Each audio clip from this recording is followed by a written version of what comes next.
Hello, how are you? I love my glasses. So you haven't used. So I'm gonna be the coolest looking guy. You're the cool dude today, Clean them and set them on the counter.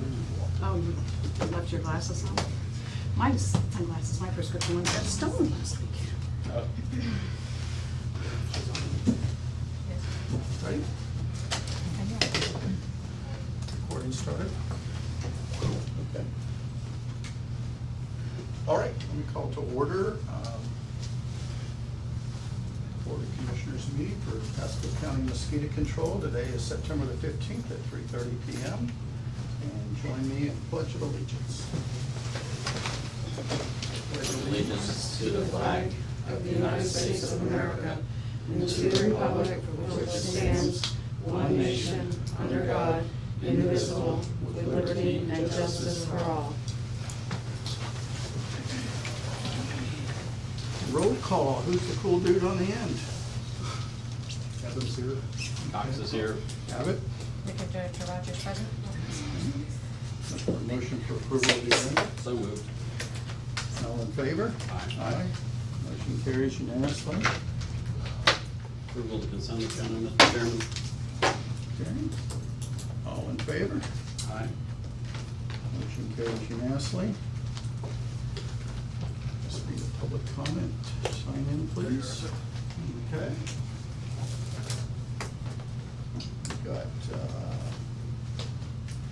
three folks today. I'm not sure. I should be able to recognize that last one. That's, is that Pasco Watch? Kathy Julian. Kathy Julian, okay. So you all have read the, are you gonna set that up and? I was trying, but it's not working out very well. Yeah, well, we've got a professional, I know, but I feel like I still have to record. well, if you can put it back in the corner then, you know. I don't know that you're allowed to ask me to do that. What? What's that? I said, I don't know that, I'm not sure of the law on that. Oh, you have an attorney? Do I have an attorney? I do, but I don't feel like calling him right now. Oh, okay, well, But- anyway, if you set that up, if you set up behind the people. 'cause What does last it matter time- there? Well, you put it right in people's face last time, and we pay, and we have a professional, Okay, and Video it's very service that recent. goes It's on. very recent. And he That's does a good. great job. His videos are very good. well, quality. good, I don't see the reason to have an additional Well, one. you know what? I want to have it for my own personal Well, records. you're not gonna put it up here, let me Okay. put that. I okay? didn't back put there. it up. You put it right in their face last time.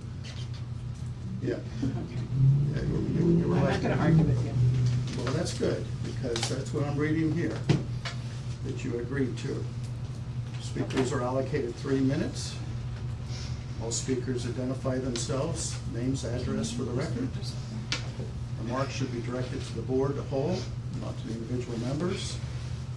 Courtesy and respect to all, rude or disruptive behavior.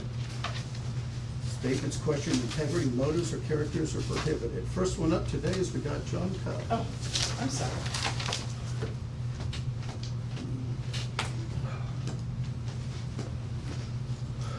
John Cub, 1335 South Fair Place, Holly. Okay, speak up a little bit, John. Okay. I would like to know, with all these requests, when I was working here, I remember just hearing people talking in the background about all the requests for information and everything. Is that still going on, and is there like an amount? Can you guys total up how many requests have been made in all this time by Pasco Watch? I think that's where all of it's coming from. But I don't know if there's like a certain amount that there's allowed, or can they be charged for all of these requests? Because, I mean, it takes up time to look for all of this stuff, I'm sure there's more than one person doing it. That's what my thoughts are on this. I still would like to talk about the campus, but I guess that's a done deal. You know, that will always be a sore spot with me. I think it was great that Adrian had foresight to think of that, you know. I really do. I mean, and I said it last time, when this place was made, only the west side of the county was being done. You know, I gotta change with the times. But, let's see, well, let me talk about my trip down to Ohio, since I have almost 2 minutes. it was a lot of fun working here, you know, I really enjoyed it, the people and everything.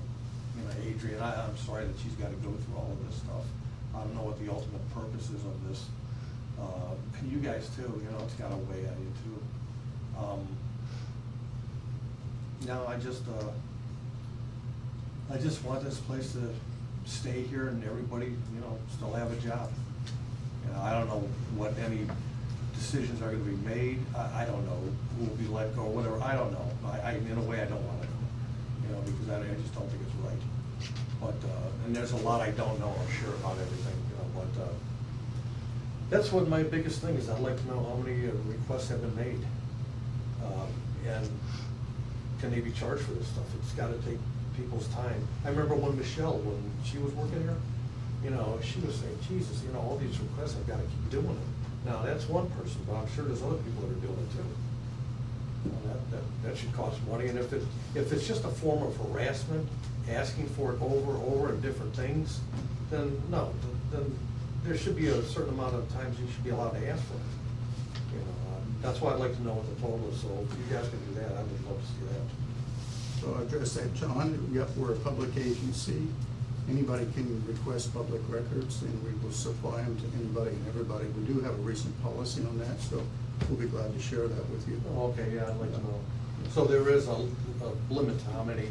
There is no limits, no. We're a public agency, public records, or belong to the people. So we provide them at request And of there won't be anybody and everybody. And there won't be any charge for any of that? Now, there is charges, we do have Oh, a good. policy on it. It's a Good. very minimum charge, we probably lose money on it, but that's the way it is in Florida. Yeah.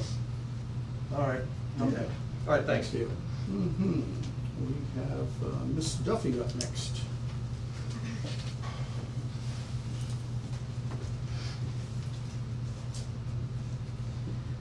Hi, Janine Duffy, 5550 Front Drive, Holiday, Florida, 34690. So I'm hearing there's, what, 7 million in reserves?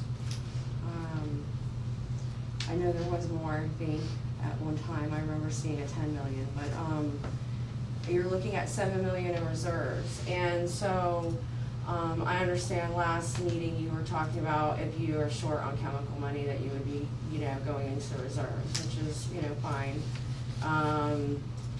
But, you know, I'm just really looking at the bigger picture here. So many people are struggling, and including myself.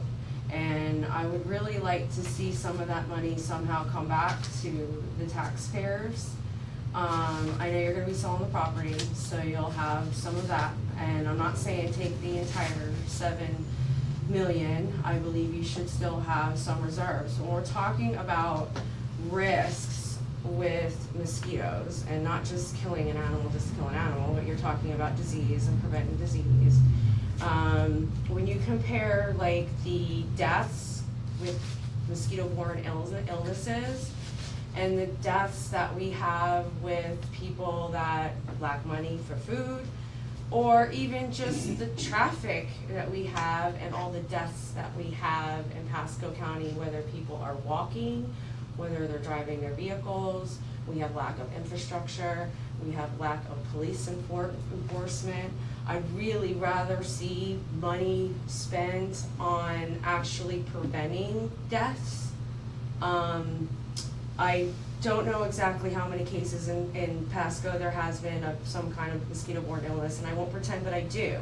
However, I hear of a death every day on our roads, but I don't hear of a death every day about a mosquito-borne illness.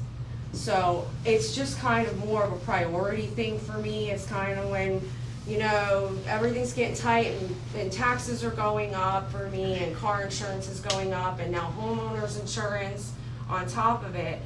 You know, you have to cut the Netflix. You have to stop eating out. You have to make those cuts so that people can actually survive. So please consider alternative things. Salaries are also an issue. I think they're getting out of control. You know, clothing allotments. You know, we don't need to be paying for y'all's clothes come on now. Just really tighten up on those things, please. It would matter so much to the regular person that's really struggling. Thank you. Thank you. Next we have Kathy Julian.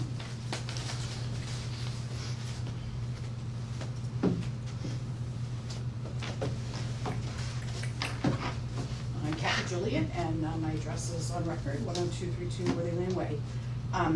I do want to say something about prior comments that were made.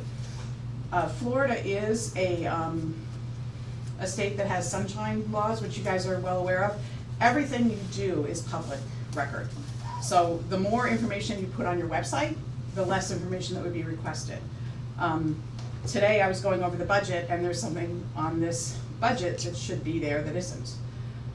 So anyway, in the current budget year, there was over $11 million budgeted in capital outlays, and only 7.8% has been used so far, leaving this line item at over $10 million. I understand that was because you planned on building the complex, and that did not happen. This $10 million has been broken down into two line items in the draft budget. $3 million for capital campus improvements and $7 million for future capital outlays. I'm curious why the district would put such a huge number or a large sum of funds into future capital outlay. What is the purpose for the amount, which is it's like 30% of your total budget? I mean, I understand having reserves. I'm a conservative person. We all should have money in reserve. But $10 million or $7 million when you're only bringing in $12 or $13 million from the taxpayers seems rather excessive. I'm also curious why the board has not mentioned this $7 million, which is now I see in the new budget, it's like 6 point something. But why aren't we using part of that to further lower the millage rate? I think that would get you a lot of brownie points with people that have control over you. I'm not one of those people. I'm just a person that shows up for meetings. That money is not really money for you guys to put away as a slush fund or for future use or whatever. I mean, you should have some purpose for it. Pay off the helicopters. I don't know what you do with it. But it shouldn't be just sitting in the bank earning $500,000 of interest. I mean, that's better than when, before, I know Mr. Cox was the one that started putting money into an interest-bearing account, and that was very wise. And, you know, that's great that you guys are getting $500,000 from that. I'm also, well, I guess this maybe is for the next meeting, but before the vote on the budget, you guys need to do some disclosures on what the 6.998,931.87 of future capital outlays, what is that for? Why are you holding on to that? Is that just a slush fund, as I've heard mentioned in this meeting? The other thing is, on this tentative budget, every page besides this first one has current year's expenditures broken down. On this one, you only put the totals. It'd be very helpful for people that are looking at this if all of this information was included. And I hate to have to FOIA request that or Sunshine request that, but I need a copy of it with this information on it. People are asking me for it. And I know you think I'm a lone wolf and I'm the only one, but lots of people message me every time there's a meeting. Thank you for your input. All right, next on the agenda is new business strategic plan. Is that you, Director Rogers? It is indeed. Thank you, Chairman. So you all have the full document included in your packet for review, the performance measures for the 2025-2026 strategic plan for the Pasco County Mosquito Control District. I will note that the majority of the plan remains consistent with what this year's plan is. It's the information about the district, the history, the background, the changes that were made to those sections are clarifying changes. None of that content has changed. And so really it's just focusing on the goals and performance measures that you have there. And so we have updated those to better reflect our current operational position and our priorities and our needs for moving into the next fiscal year and beyond. And so if you have any questions, I'm happy to answer them, or any discussion on any of the performance items, performance goals, or performance measures. We can certainly talk about that. Otherwise, it's just a matter of process to get them updated and published on the website.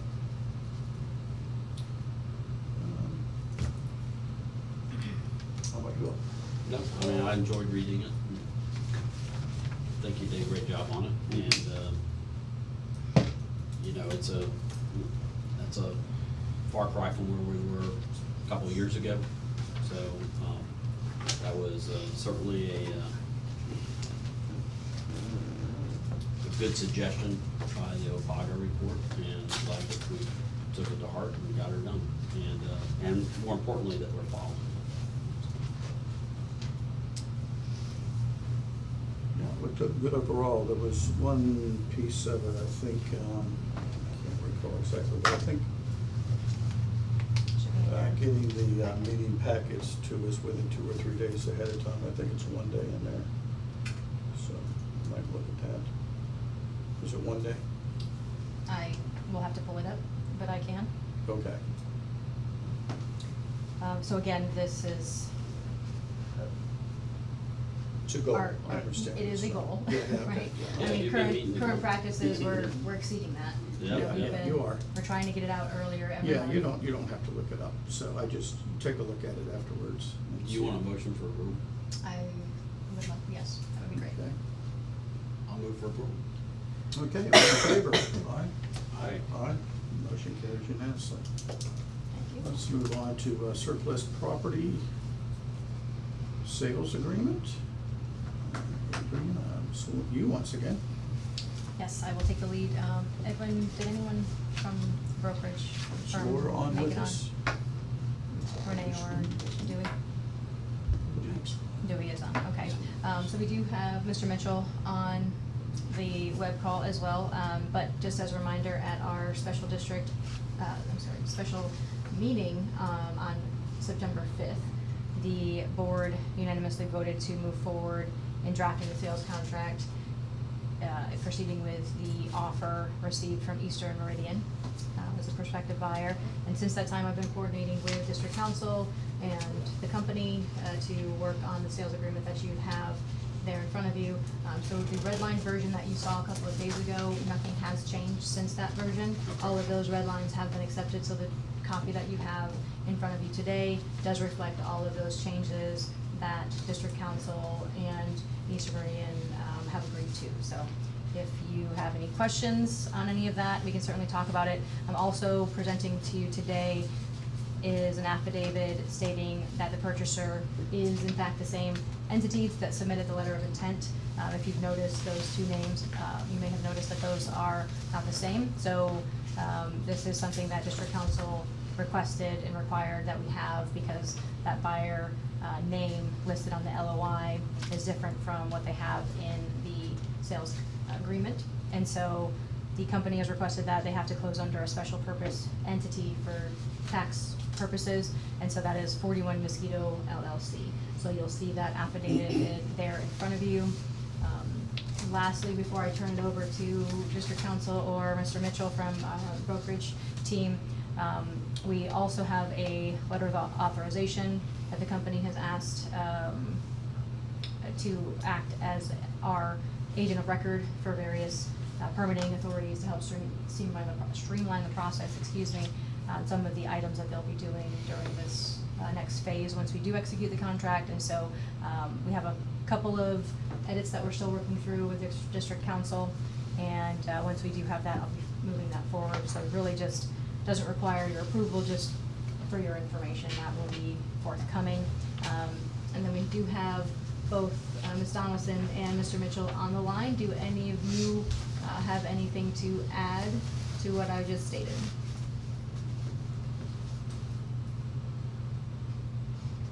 Laura, are you Oh, there? Dewey's trying to talk. We Okay. can't hear Dewey. I Okay. think your speaker's off, Dewey. Yep, you're muted. Oh, we can't hear Laura either. Oh, it's our speaker. Yeah, I think it's on your end. It is, and we hear you now. It's fixed. It's working out. Sorry about that. Can you hear me now? Yep, we can. Okay, actually, I think Adrian explained it all very well. I don't have anything to add unless you have any questions for us. I don't, no. What do you got to add, Laura? Yeah, no, I would just say, you know, it was great working with their attorney. We had to work over the weekends, because obviously a purchase and sale agreement with a government is very different than just your standard purchase and sale agreement related to indemnification and other things. So they understood our timing, and we were able to resolve the issues. And, you know, the purchase and sale agreement in front of you codifies what was in the letter of intent that the board approved 10 days ago. Laura, could you just expand upon a little bit as far as what Adrian mentioned about a document that's coming next to allow I'm just gonna refer to it as the developer to sign on behalf of the district for permitting and all of that? Yeah, so we, you know, as part of the due diligence period, the purchaser is going to be doing certain things that we knew related to the rezoning. We received an agent authorization for them related to permitting. It did not include the rezoning. And so I honestly, I was in meetings all day Friday, and I've been in meetings all day today in different cities. And so I just need to tighten that language up, but to make sure that the district is not bound, and if the deal falls apart, the district is not obligated to do anything. All right, that was my ultimate question. Thank you. Yeah, I just haven't had time to sit and think about how that looks, because generally, you know, the property's just purchased clear without any obligations like that. But in this scenario, by allowing that to happen, the district is getting, you know, close several $1 million more. So I just have to think about how to write that down so that you're not obligated to do anything environmentally or with DOT in the future. Okay. Great. Well, thanks for your continued work on that. At this point, what do we just need, a signature and then that Motion for approval, I'm assuming. motion for approval? Yes. Go ahead. Yeah. You got any comments? All right, I will move for approval. Okay, all in favor? Aye. Aye. Motion carries unanimously. And before we let Dewey go, over the weekend, I got to see the tribute that your friends and family did to you. I think that was wonderful, and known you for some time, so truly it shows you live by the golden rule, and everybody else recognizes it, so keep it up. You certainly have done a lot for many in the community and your family, so that's good. We thank you. We appreciate what you do on a professional basis also. Well, thank you very much. That's very kind of you to say, and it was very humbling, believe me. Yeah, So, I mean, that's, yeah. I see. It was a great day. My daughter flew in from Texas. I didn't know, Oh. and so she surprised me there. So that was the highlight of the evening for me. Believe me. Yeah. So Yeah. yeah. No, Anyway, thank you very much. that's- Really appreciate it. Yeah, sure thing. That's good stuff. Okay. If you had known Dewey's parents, you would know that he had no choice but to be a good boy. Yeah. I'll tell you what, I'll never forget. I'll tell a quick story. Okay, great. My mother stayed, she was on the Pasco County School Board for All right. 20 years. Yep. And during one of the campaigns, you know, they were at a function where all the candidates had a chance to, you know, stand up and talk about themselves and, you know, why they should be elected. And it was dark afterward. And Commissioner Cox made sure, he walked her out to make sure she got into the car safely. And she just thought you were such a gentleman to do that. And Well, if I didn't do that, my mother would have kicked my butt, so there you go. Well, yeah, mine would have kicked my butt too, but she just thought you were kind. So anyway, anyway. But thank you. The little things make differences in life. That's for sure. Well, thanks for all your hard work on this so far, and we've got some more time to work on this, but I'm sure we'll get through it successfully, all of us. Yep, There you go. thank you very much. Thank you, guys. Do you have any comment? Anything? Okay. All righty. And Anthony will be signing this. Is he the LLC? From 41 Mosquito LLC, yes. Yeah, okay. Okay, very good. All right, so anything else on that subject? Not for me. Nothing? Okay, very good. Well, they both drop off? Laura's up next. Mitchell did. Okay. She's still there? I'm still here. Okay, I'm very, still here. I just very don't good. love seeing my face on your screen. So I turned the camera on when you guys asked me a question. Okay, all right. Well, you are next up. Employee safety concerns, an update from Laura, legal counsel. Go ahead, Laura.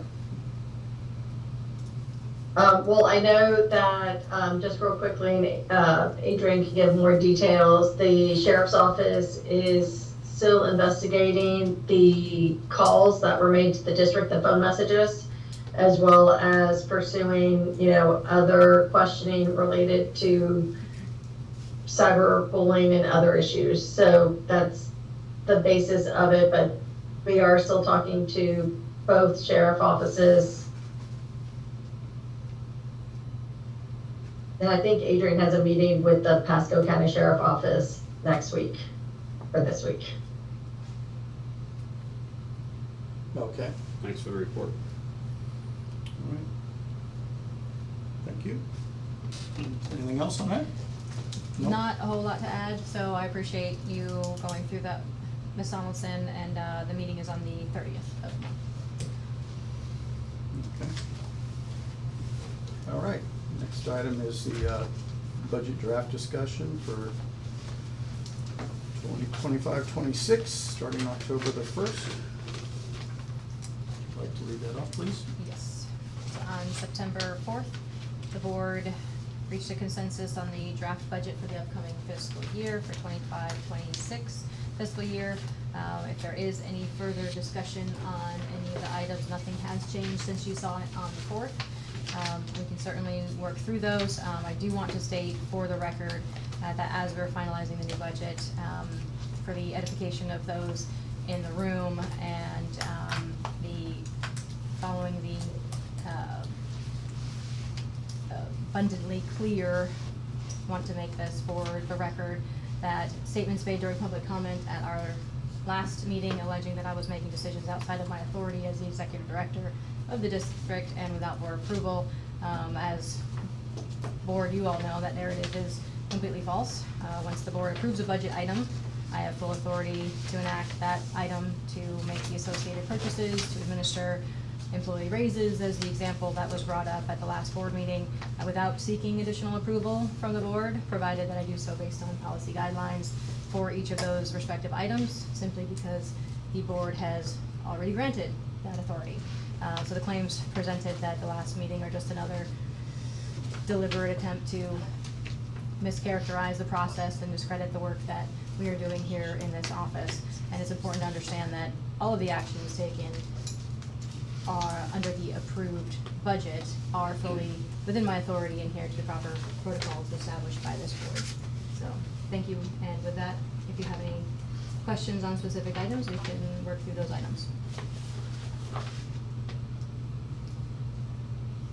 Yeah, I mean, I just make it just a general comment, if Commissioner Abbott and I were chatting before the meeting about how we think we're the only two people that may read the newspaper on Sundays. Probably true. But, as I was reading the paper on Sunday and looking at all the ads that were placed in there with the, I read it those seemed too. like every taxing agency in the 3-county area, or 4-county area, advertising tax increases. There was one there that was not present in that, and that was us, because we're actually lowering taxes. So, I think that people ought to maybe pay a little closer attention to some of the ones that are placing ads in there saying that they're increasing taxes, because some of them are very significant. And looking at the reserve funds that many of the taxing authorities have, ours is a drop in the bucket compared to some of theirs. So it's, I'm just happy that the staff really worked hard and listened to what, our concerns were, and we were able to actually bring in a budget that's a tax reduction. So I'm very appreciative of that. What say you, Randy? It's all good. Okay. Very good. We worked it out and hashed it out last meeting, so I don't have any further comment. And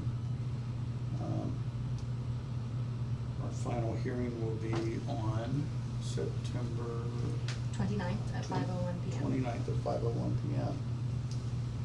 Friday. Right. Yeah. 2 weeks from today. 2 weeks, oh, that's right, 2 weeks. Okay. Okay, very good. And with that being said, let's move on to your director's report.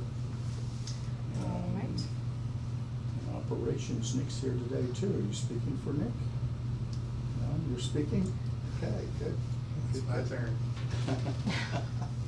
Who wants to go first? You, Nick?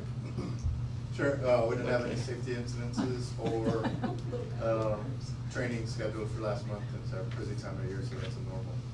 So another month, no safety incidents. Speak up for the mic a little bit. You want me to say it again? No, Okay. I hope you're gonna say more. That's it? When he gives his report, less is more. Yes. Yeah, that's good. true. We don't want the safety briefing to be That's true. extensive. Safety committee, less is more. Very good.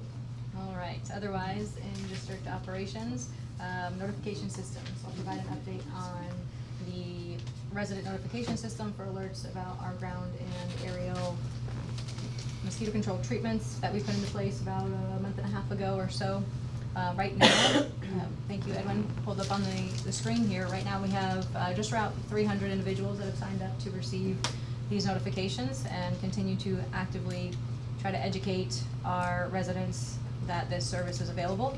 Our goal is to, of course, as you all know, continue to increase transparency and build community trust by keeping the public informed of our operations. And so these dots on the map here show where those approximate 300 registered contacts reside within the county.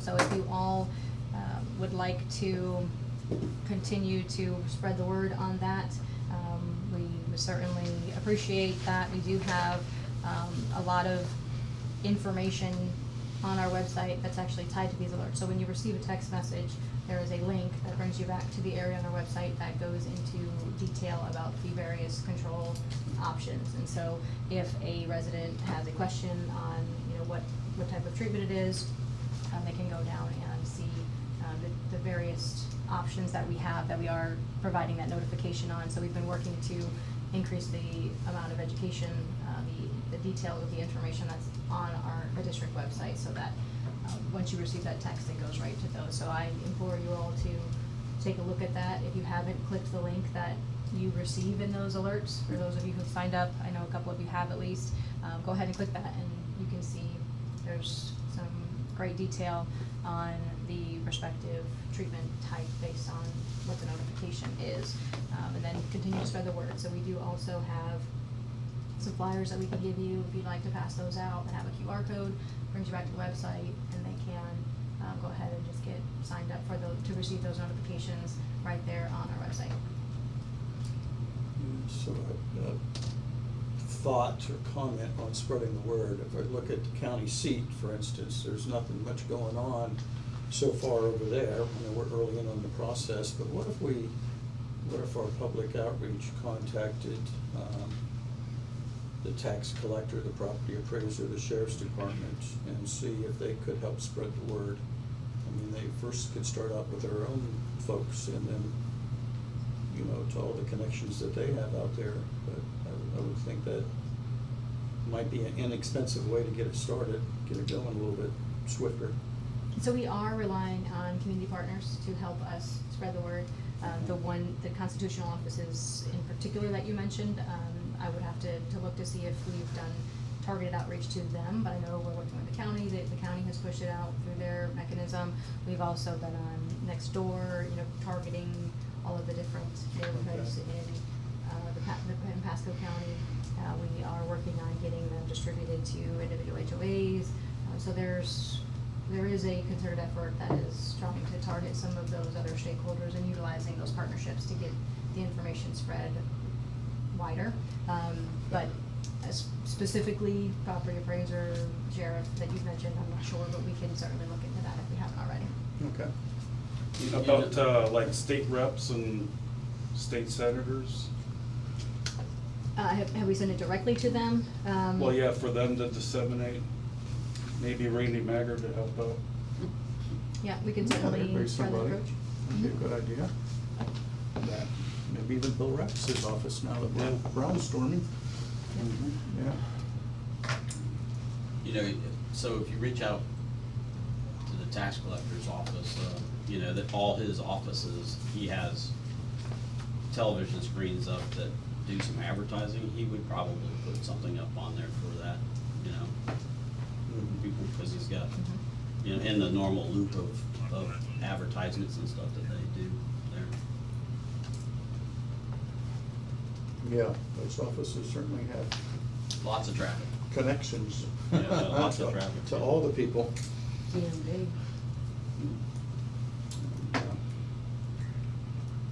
Shouldn't cost anything more other than a little manpower to get it done. But I'm sure Maria's already thinking of that. Well, we appreciate the suggestions and we will explore them further. Okay. Anything else on your reports? Any other questions on that item before we move on? Okay, you are moving on, go I do ahead. have- No, you know, I I'll just thought say you were that following Nick's role, I I didn't know. just will say I signed up for it, and the notifications are really good. Good. So, yeah. Glad to hear it. Awesome. Okay. Switching gears a little bit, continuing on district operations, dengue response. So at the last board meeting, you recall that back in early August, Agna touched on it during her report, the arbovirus report in the August meeting, but the Pasco County Health Department alerted us to a suspected human case of locally acquired dengue. Well, actually, I'm sorry, now let me restate that. Of locally acquired mosquito-borne disease. They did not definitively say which virus they were looking at, some cross-reactivity, so they weren't sure. And so we initially, once we received our notification, as we do with all notifications of disease that we receive, our teams immediately responded with increased surveillance and control activities. Again, without waiting for confirmatory testing. As you know, we respond upon suspicion that there is a case. We don't have the ability to wait because of this case is a prime example of why. It took over 3 weeks for them to get confirmatory testing and give us a definitive answer back. And so, you know, if we had waited for that time, that would have been 3 weeks with potentially infectious mosquitoes out there, and certainly we don't want to run that risk. And so that's why, as protocol, upon suspicion of any one of these mosquito-borne diseases, whether it be notification of a human case through the health department or an animal case through our sentinel chickens or another means, we're always responding to that initial suspicion as quickly as possible. And so that 3-week period, of course, is critical. We can't delay our response. Our field response, to put it into additional context, last year we responded to 71 suspected cases of mosquito-borne disease from the health department on human cases, 71. The more recent criticism that was heard at the last board meeting is that we're not notifying residents early enough. If I had sounded an alarm 3 weeks prior to any sort of confirmatory testing, that would be irresponsible of me to do that, right? I just want the public to know that when we receive notification of a case, before it's confirmed, we are out there providing mitigation efforts. 71 cases last year suspected, and how many of those confirmed? 14, right? So that's the number, the volume of cases that we're getting, that we're responding to. And so it would be counterproductive as well as irresponsible to inform the public of every suspected case, because a lot of them do not confirm. I mean, that's a pretty significant percentage that do not confirm, and it turns out that they are completely unrelated to mosquito transmission at all. And so with that case, we did, as I mentioned, intensified our response, surveillance, and control lasts for, depending on the disease, we have a variety of different lengths of time, areas of coverage that we're looking at, but nonetheless, the general response is the same, and we do look out for a prescribed number of weeks if it's a sole case. Of course, in addition to that, community engagement is an important piece. So the health department, even though it did finally confirm just 2 weeks ago, the health department did not issue a press release. In the past, they were not as hesitant to do that. We've even worked with them in the past on joint press releases, but this year they're very sparingly issuing things like that. And so on our end, what we've done is try to intensify our community engagement efforts through our website, through social media. Every event that we've had since that time is, again, the message, personal protective message, how to prevent mosquito exposure, as well as dump and drain. And so I think this case is a prime example. We've talked about it in prior board meetings, that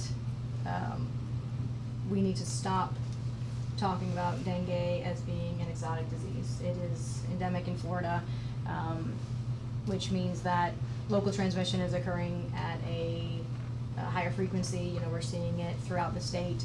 Last year, prime example of that, numerous counties with local transmission. This is not a travel-related issue anymore, although travel greatly intensifies the risk, of course.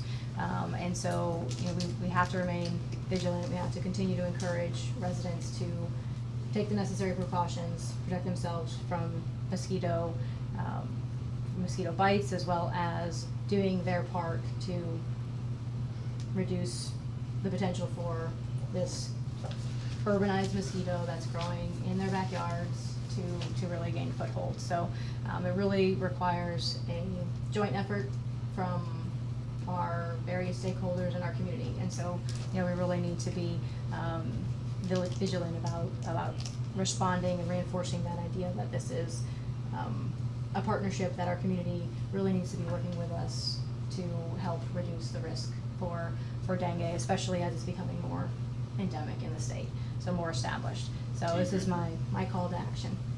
Was that case confirmed? It was, It yes, was, just 2 weeks ago. 2 weeks ago, okay. But we learned about it in early August, Yeah, and that's right. when our response Right. happened. And why is the health department hesitant to make announcements? Is it a policy change, or? It's a policy change. Communications at the state level is different than it was a couple of years ago, and so they're reluctant to put out press releases for these individual counties that are dealing with mosquito-borne disease issues. I mean, it's not just restricted to mosquito-borne disease issues, but of course that's where we intersect, and so that's why it's relevant. But so this did put us into the mosquito advisory status, and so I'll talk a little bit more about that when I do the August arbovirus report. But so we do have a local case, not in the same area we saw it last year. So again, just further underscoring the fact that it's established. And so what that means is we know it's here, so don't pretend it's not. Right? We need to be looking for it. We as a collective community, not just we at Mosquito Control, but the doctors, the health community, we need to be identifying it and recording these cases so that we can effectively safeguard the community. Questions on that? Mm-hmm. The year before and the year before, do we have data on how many cases were reported? For the state or for The county? Pasco County? Pasco County Health Department, or overall, you told how many cases this year, do we happen to know, or The number not off the top of of your head? dengue cases or the number of suspected? Suspected cases, cases. yeah. We had 71 for 2024. Right. I don't have the number that we've already responded to in 2025, Okay. but I can get that for you pretty easily. Be interesting to see the trend. So this year, I mean, we're already in September, and I don't even want to say it, but it's not tracking nearly as bad as last year was in terms of overall suspected cases, both on the human and sentinel chicken front. Also, our trap counts are considerably lower. Our weather pattern has been very different from last year's summer. Sure has. You know, we are in September, and Knock on wood. we haven't had a major storm, and so that definitely intensifies things. And if you look in your board packet, we have the service requests and surveillance numbers from comparison from 2024 to this time till now, in September of 2024 to up till September of 2025. And so you can see for yourself. Oh, yeah, Let's flip through it just to show the difference in the number of. No, I do that every month. So the first one I'll come to, skipping, this is not where I was gonna take you initially, but the arboviral activity for August. I mean, we have 3 human cases that we responded to and 3 chicken locations. So this time last year, that was a very, very different map. When you look at the next one in your board packet, service requests provided by month. And this one, I can open the rest of it. Shows you 2025 comparison to 2023 and 2024. 23 was also much lower, I would say more normal as this year is.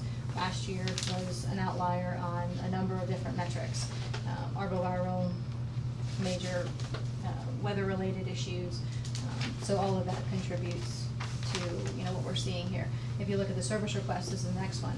For August of 2024, we had a total of 829 service requests in the month of August in 2024. The month of August for 2025, we had 124. That's a 700% decrease Yep. from last year, Yeah. roughly. And then the following chart, the next 2 show you trap counts. So August of 2024. I think someone's breeding them in my neighborhood. Holy cow. You need to talk to your neighbors, Randy. The trap counts for August of 2024, we had 778,000 total females, 13,000 total males. And for this year, we're at 162,000 total females, and 4,000 total males. So again, about a 600-700% reduction in that total female count, which is huge. Yep, keep up the good work. We've talked before about how we are increasing the treatment coverage, the use of various products that we've talked about, more residual products allow us to treat more acreage, different locations that we weren't treating before. Every year, in the last 5 years, we've been increasing the geographical locations that we are servicing. And so all of that, of course, weather is huge. And so all of those things combined factor into why you see such fluctuation, which ties back to the budget. We We can't plan what the weather's going to be, we can't plan how many major storms we're going to get every year, and so that contingency money, when we wanna talk about why it's there, various reasons, that's a big one. And so, this year, for the first time, maybe in, at least as far as anyone who's currently, on the board can remember, we haven't had to dip into those contingencies, but last year we did, because of the year we had. And so, there is a lot of variability in how our operation looks year to year. Did that answer your question? You really did. I'm not sure what it was anymore, I just kept going with it. I just still trying to figure out how you counted 778,000 females. That's what I'm trying to figure out. One at a time. Wow, that's a lot of counting. We have a very detail-oriented staff. I guess so. They do a great job. All right, switching gears again.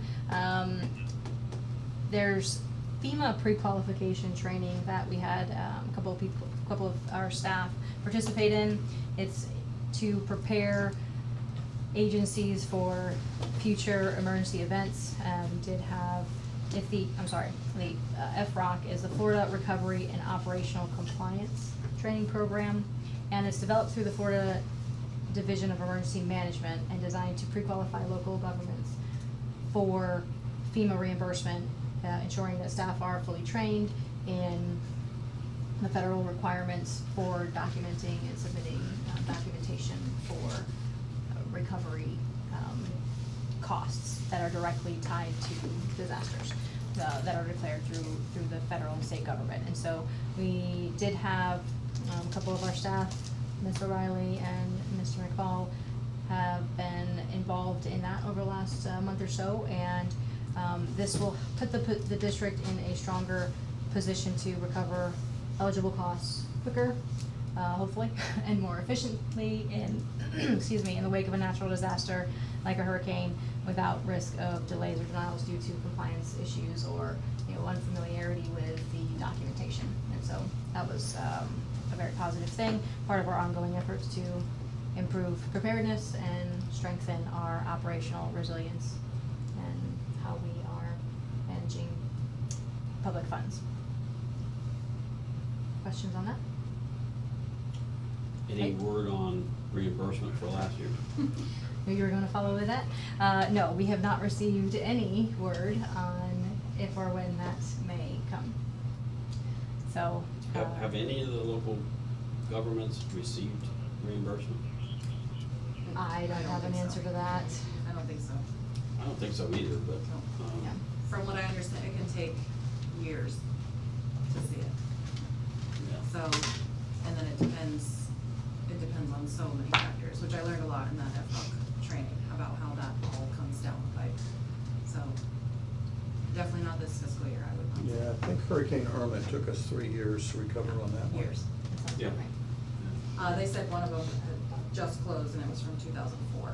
So, whatever that means in terms of did everybody get paid out in that time frame, maybe, if there's disbursements that happen along the way. But the more we do these trainings, we'll understand more. But what this does is prepares you in advance to get all the forms and everything ready. They call it blue sky, basically. You get all this stuff prepped when the skies are good, and then when the storms hit, it's a very quick submittal. So, Who put that on? the Department of Emergency Management. Okay. Florida, they have a division, which is this FROC. Okay. Yeah. I think it used to be CERT, S-E-R-T. Oh, CERT. They're starting Oh, to yeah. change, yeah, they were Okay. talking about their logo changing to this, and, Okay. yeah. And that was the agricultural response team, is what CERT was. So it's through Florida Division of Emergency Management. Okay. Employee benefits, we finalized our selections for health insurance coverage for staff for the upcoming fiscal year based on the information you all approved that was presented last month. We'll be holding our annual open enrollment meeting on Wednesday. This Wednesday afternoon, you all should have received the web invitation for that. We'll have our broker, health insurance broker on the line, as well as representatives from the carrier, so from United Healthcare and Task will be administrating the funds. So if you have not received that email, please let me know after the meeting and we'll make sure I get that to you. Year-end performance report. As a reminder to the board, we had the new statutory mandate to have response to how the district performed in relation to the goals and performance measures for this fiscal year. That has to be posted on the district website for the start of December. So we will be as we're wrapping up this fiscal year, finalizing the response for all of the performance measures that we have currently in place for the 24-25 year. When we'll be drafting our year-end report and have a little bit more information for you all as we close out 24-25 fiscal year and start working on that. Number of records requests. I heard the request earlier during public comment. I do want to share that it's actually a new element that we're going to be supplementing your board packets with moving forward. So for the month of August, we did receive a total of 10 public records requests, and 8 of which came from the same individual requester. Employee handbook. We're currently in the process of modernizing and streamlining our PCMCD employee handbook to ensure that it accurately reflects where we are currently as a district in terms of operational policies. There were some antiquated references in the manual that we really hadn't been, there's some contradictory language. So we just want to make sure that our new employee handbook lines with best management practices and everything that we're doing and all legal requirements, of course. So we are in the process of completely revamping that. So I have a question for the board. So this is something that that I have been wanting to do for some time now, and Ms. O'Reilly has been able to work on this and has done a great job in very quickly pulling a draft together. So thank you, Lindsay, for all of your efforts on that. I'll be continuing my review of the policy draft, or the handbook draft over the next week or so, and then sending it out to legal for review. So I'd like all that to happen before you all see it. And then my question is, do you want to hold a separate workshop to solely review and have any discussion required to approve the handbook, or are you okay with me presenting it to you all, let's say the beginning of next October, so that you have 2 weeks to review it prior to the October board meeting? Yeah, that'd be good. We prefer plenty of time to get into the detail. Okay, so then that's what we'll do. Our regularly scheduled October meeting is on the 21st, so at that point, is 2 weeks sufficient for you all to It go is for me. through, review For the 21st? an entire handbook? So how many pages is it? 84. 84? Oh, okay. I'm sorry. Okay. Maybe more. What's the font size? I for can old make it a people? large We font can size if you want one. expand it if you need it. 2 weeks is plenty for me. Yep. Sounds good to me. I'll get it electronically, so I can increase the font size. Yes, you can load up however you need to. It's too much work, I'm a tactile guy. Okay. Good with you, Randy? Yeah. Okay, very good. Okay, great, thank you.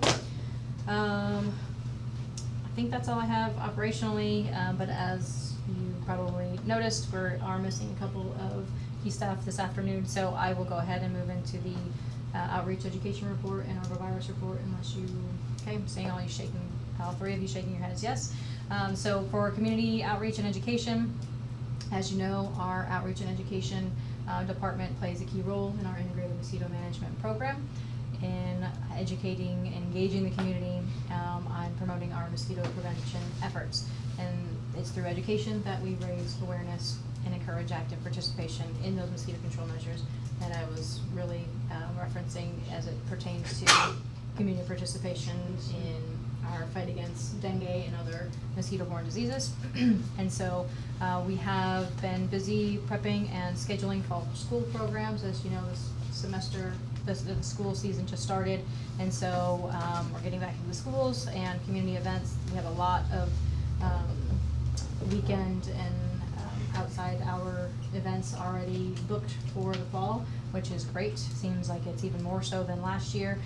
So continuing to build those connections in Pasco County with our residents through a variety of different networking events, including Premier Community Healthcare's annual Community Impact event that was in August, and presentation to the Rotary Club of Zephyr Hills, which did include the notification system announcement, of course.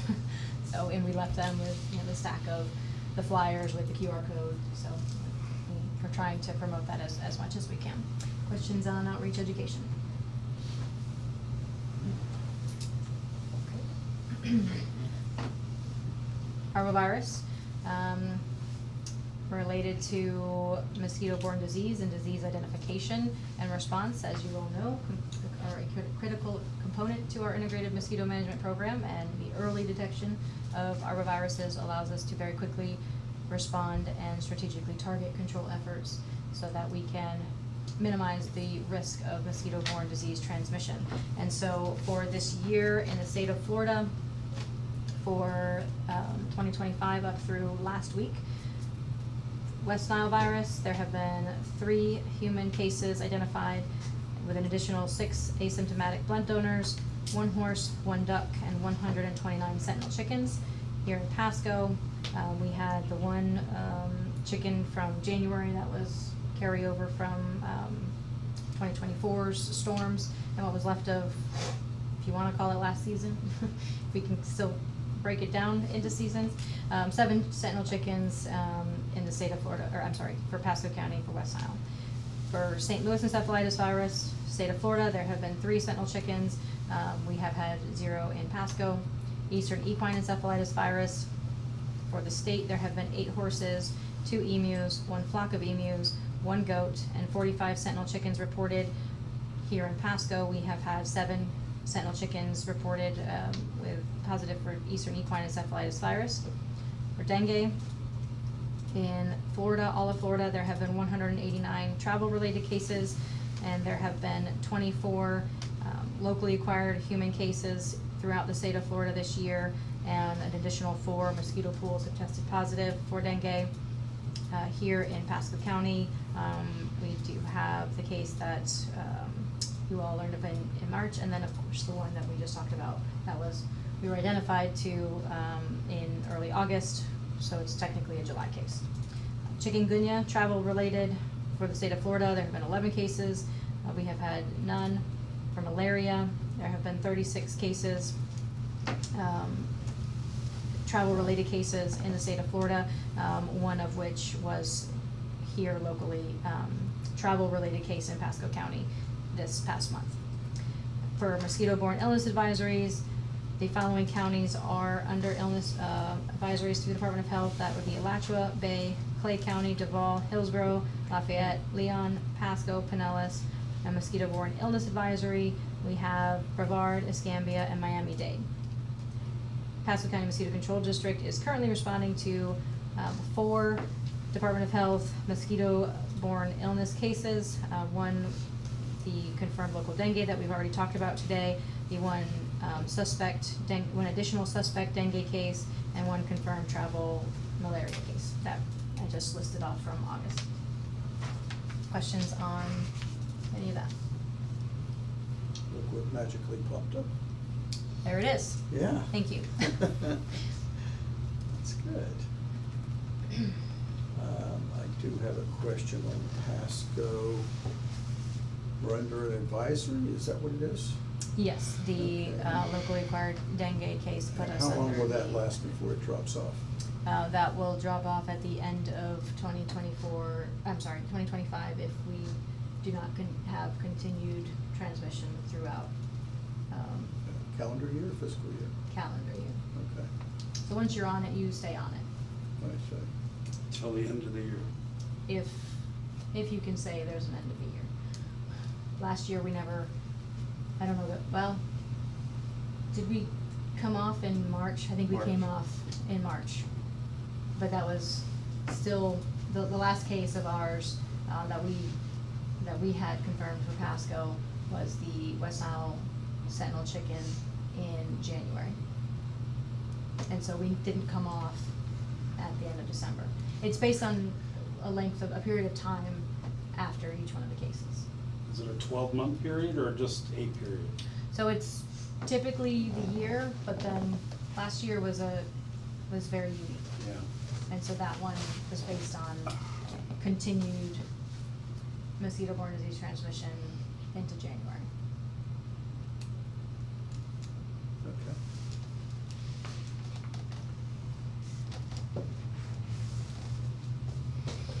Okay, And that's all I have. well, thank you. Another good detailed report from you. Oh, I may have skipped a slide. Did I skip the employee recognition? I did. Thank you.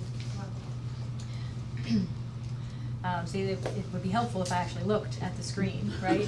And then I would know where it was. There. You're looking for the map still, I know. I was.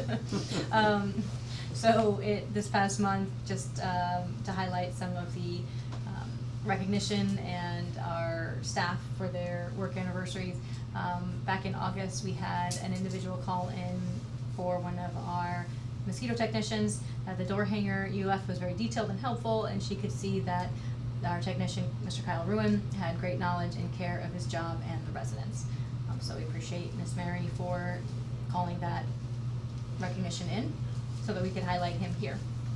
Additionally, August work anniversaries, we have John Brookfield, celebrated 5 years with the district. Richard Lucas, this was one of our part-time seasonal drivers, celebrated 8 years with us.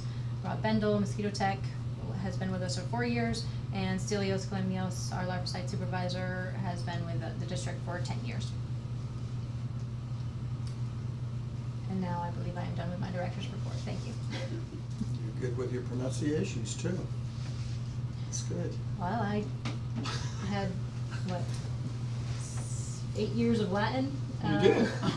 Yes. Oh, wow. There you go. Prepared me for a life in science. Wow, that is something. Yeah. I could have got that first name, but I still would struggle with the last one. Good. To go to the order, what do you guys got? Anything? I'm good today. No, I'm good. Thank you for keeping us safe.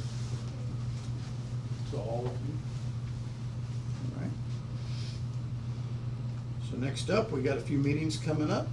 September the 15th, that's today at 5:01. In just a few minutes, we'll have our continued tentative budget hearing. And then September 29th, as mentioned earlier, will be the final budget hearing at 5:01 p.m. Monthly meeting next month will be on October the 21st, 9 a.m. And then November, we'll have it on the 12th. There's conference for aquatic plant management. And then it looks like Columbus Day this year. Okay. Is that one of our holidays? It is. Oh, good. I'll take that day off then. Okay. Motion to adjourn. So moved. All in favor? Aye. Aye, aye. Motion adjourned.